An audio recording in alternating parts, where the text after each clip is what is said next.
ดังเป็นบุญและวาสนาที่ช่วยนำสักพาอายมาปากเซพบน้องนางนารีย้องว่ามีเสน่ห์ดังจิตใจน้ำเสและดวงดอกไม้พบกุหลาบกลิ่นหอมของเมืองปากเซอายเฝ้าหลงทุ่มเทพักจนหมดใจน้องมอบใจประสานฮับเอาฮักอายฝากให้จงถนอมขวัญใจ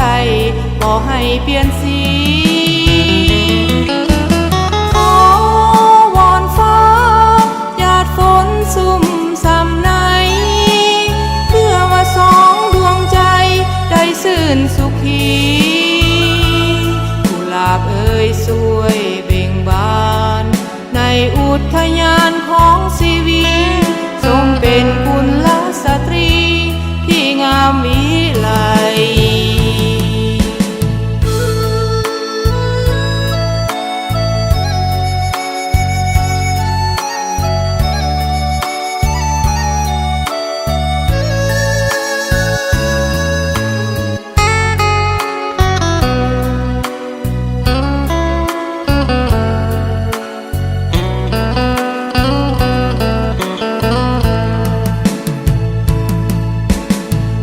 กุหลาบกลิ่นหอมของเมืองปากเซ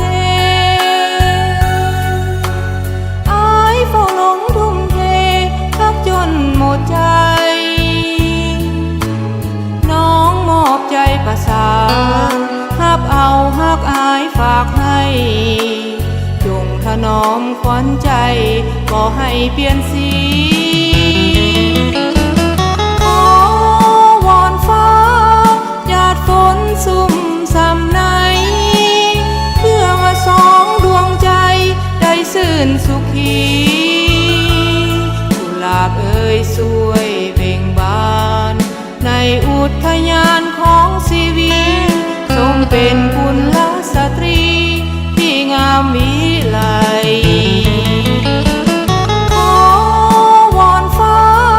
หยาดฝนซุ่มซ้ำในเพื่อว่าสองดวงใจได้ชื่นสุขีกุหลาบเอ่ยสวยเบ่งบานในอุทยาน